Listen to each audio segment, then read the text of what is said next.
Essential NLP.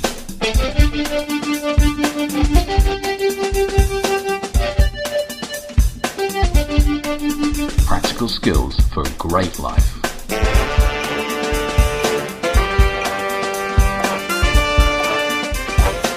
Hi, and a very warm welcome from me, your host, Phil Parker, to this podcast on the essential skills of NLP.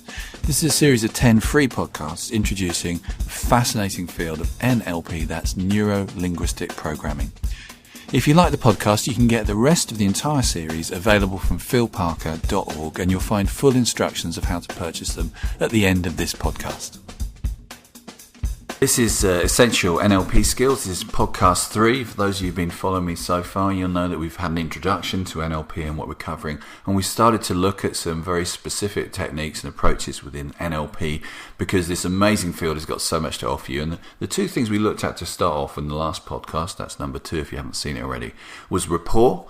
How to have that, how to make sure you make that work without creeping people out, because that's essential. If you're going to do NLP, we want to use these tools effectively, ethically, professionally, and comfortably. And secondly, the concepts of state. So just a very brief reminder, rapport is about how do you increase your chances of having a decent relationship with pretty much everybody you meet. How can you communicate to them effectively and make them feel like you're somebody who actually has something to contribute, is somebody valuable, worthwhile. The states concept is saying we are always in a state. We're always in one state of mind or the other. The question we need to start to become much more aware of is the state of mind we're in right now the best possible state we could be in for the job that we're currently doing? Because the answer is very often no, it's not. And then the problem becomes, how do we change it? Well, we're going to look at some approaches for changing that today. The first step of making these changes is to understand a little bit about how the brain works. And to do this, I need to introduce to you the idea of neuroplasticity, which is a really exciting idea in neuroscience. It says that what we found is the more you use your brain in a particular way, much like training a muscle, the stronger and better developed it becomes. So the more we run a particular pathway, the stronger, quicker and more influential that becomes on all brain function. Neuroplasticity opens up a whole doorway for change. In the old days, they used to think the brain was a bit like an electrical circuit board. When you used it, you set down pathways. Those pathways were set down and burnt into the brain forever. Now they've discovered that's just not the case at all. The brain has this incredible ability to change and learn and to grow in response to how it's used. So if we imagine a synapse, which is a little gap between two nerve cells, a signal comes along, it reaches this gap and it has to jump across the gap. Now, as it jumps across the gap, it could go to one of a number of different nerve cells that will carry it on to a different destination. So one destination may be pain, another may be pleasure, another may be happiness, another may be hunger. And the brain decides which one it funnels this signal into. Now, if you find that you constantly jump that gap, that synapse, and end up at the same nerve cell each time, then the brain goes, oh, hold on a minute, we'll keep on using this particular pathway. Out of all the variations we could use, this is the one we seem to be favouring. And as a result, it says, I can make this job easier by moving these nerve cells together so the gap they have to jump is tinier. And at the same time, all the other nerve cells that are not being triggered, they start to move away. So you get a physical change in the structure and architecture of the brain. This means the next time the signal comes along, it's obvious where it's going to go. It's going to go along that favoured pathway. This favoured pathway then becomes very fast and it becomes very influential, and it starts to connect to all sorts of other parts of the brain. What's also fascinating is if you start to change that response. So let's say the pathway is you see chocolate and you want to eat it. So you see the chocolate, it jumps across the synapse to a desire to eat it. If you start to change that, so you add a new potential pathway, which is you see the chocolate and you decide not to eat it and go exercising instead. If you run that pathway a number of times, then the brain goes, well, if you're going to use this a lot, we'll make that easier. And if that old pathway that moved towards eating and desiring chocolate, we're not going to run that anymore, then we'll just let that fade away. and you see a shift, a physical shift, in that the gap that has to be jumped by that signal gets smaller for the nerve cells that you're now favouring.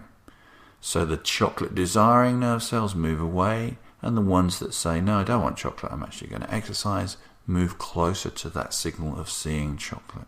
As a result, the brain is constantly changing and remodelling itself as a result of how we use it. Problem is, of course, we are creatures of habit. We get very used to doing things, and our brain helps that as a shortcut to make this easier for us. I'd like to do a little experiment for you. I'd like you, if you have a cup of tea or coffee nearby, pick it up. If you have a spoon nearby, pick that up too. If you don't, just imagine, but physically grab them as if they were there and just start stirring your tea or coffee. As you do that, just notice, did you start clockwise or anti-clockwise? Then did you carry on or did you shift? Every time you stir cups of tea or coffee, you'll do it exactly the same way. If you imagine you're brushing your teeth in the morning, imagine you're holding your toothbrush. Chances are you'll always hold it in your dominant hand, and then you put the toothpaste on, and you'll always squeeze the toothpaste in one particular part of the tube, and you'll always start from one end of the brush head or the other, so you either squeeze it away from you or squeeze it towards you. And then as you put the toothbrush, actually physically now just lift your imaginary toothbrush and put it into your mouth, you'll notice you always start in a particular part of your mouth. Some teeth get the first brushing and then you move somewhere else. We are creatures of amazing habit, and this is good because it makes things very rapid, but it also is problematic if the habits we have are not very good. So coming back to the topics we talked about on the last podcast, if you're very familiar at getting into certain states, then you'll find it easier and easier to trip and trigger those states. And sometimes it will really not be very good or appropriate to do that, but as a result of neuroplasticity, you would have trained yourself into doing that. I'm sure some of you listening can recognize that. Times when 10, 20, 30 minutes later you go, oh, I wish I hadn't done that. Why did I say that? Why did I do that? Well, the reason is, unfortunately, you trained your brain to do it. But the good news is, the brain doesn't really care which pathways are being activated. It just wants to activate the ones that are most commonly activated, just trying to help you out. So therefore, we need to start activating the positive paths, the ones that take us into where we want to be, more and more and more and more and more. So how do we do that? Well, one of the simplest ways to do this is to realize that words and states and neurology are all intimately connected. We talked about this a little bit in the last podcast, where I said if someone called John is in love with somebody else, and every time they hear John's name it makes them think happy thoughts, and then something very unpleasant happens where they see John with somebody else, their relationship to the sound of John's name is completely changed. What I'd like you to think about is this just for a moment. It's a very classic NLP question. What happens when I ask you to not think about Elvis Presley juggling 12 purple monkeys? As soon as I mention Elvis Presley juggling the 12 purple monkeys, even though I've asked you to not think about it, guess what you think about it? Yeah, there he is, the king of rock and roll juggling his monkeys. And you may immediately squash that image and think of something else. But to understand the question, we have to conjure up that image. We need to get smart about this, because classically what people will do is when they use words, they use the wrong kind of words that generate the wrong kind of states. They even do it when they're trying to work out what they want. This is called negative wants.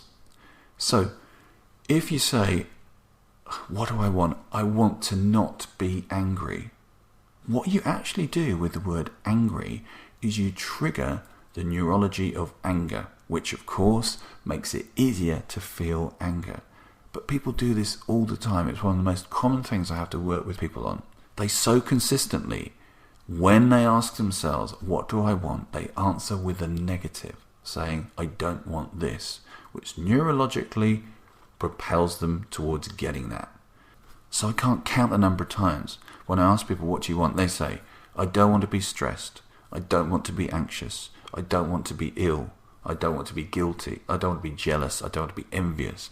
Each time they say it, they're just taking themselves to their mental gym and exercising once again exactly the pathways they don't want to be exercising. You see this a lot again in healthcare.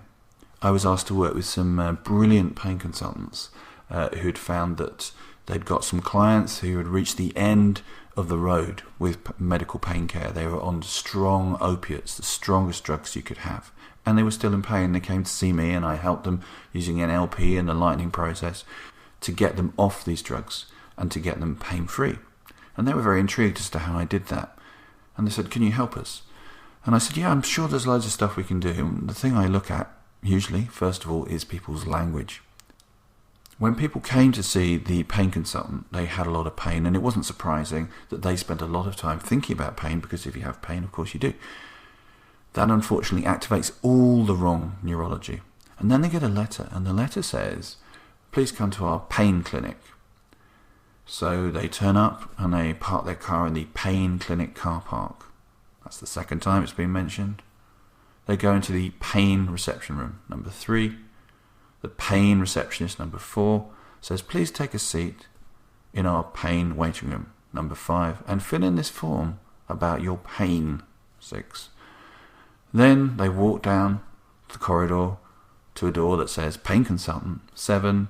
The guy says, "Hi, I'm your pain consultant," 8. "How are you feeling?"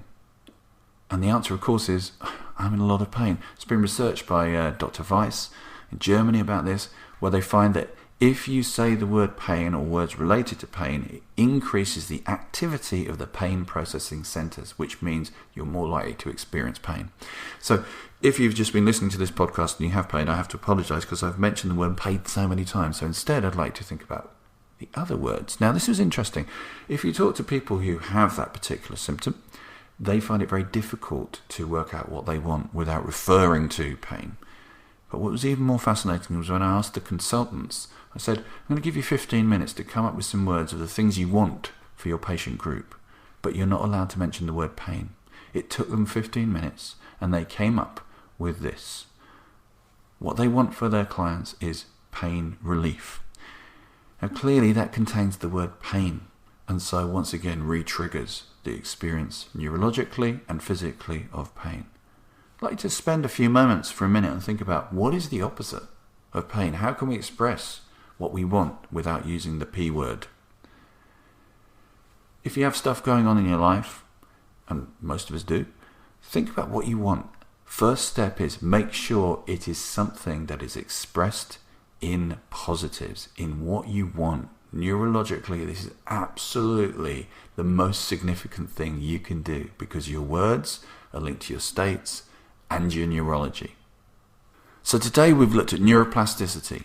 We've looked at the idea that the brain is like a muscle. The more you use it, the stronger and the more effective it becomes, and that words and states are intimately linked with our neurology. And we can change our words, but we first of all have to even notice the words we're using, because mostly we don't think about what we say, we just say it. So I challenge you to engage in the adventure of noticing your language. Find out what you're saying, and you'll find that you're probably saying a lot of stuff that's not getting you what you want neurologically, or getting what you want with other people. If you say to people, "I hope you're not going to get upset when I talk about this," then you've already told them to get upset. You're working against yourself. So like to really recognize what language you're using and start to think about, how can I say this in a positive way rather than a negative way? Again, if you want the transcript of this, it's free. Send us an email, phil@philparker.org. Looking forward to connecting with you, and have a great day. This is one of 10 free podcasts. If you'd like to get hold of the rest of the series, then you can purchase them by going to philparker.org. There you'll also find a form for signing up to get some free transcripts, bonus content, and details of forthcoming NLP seminars and webinars. Essential NLP.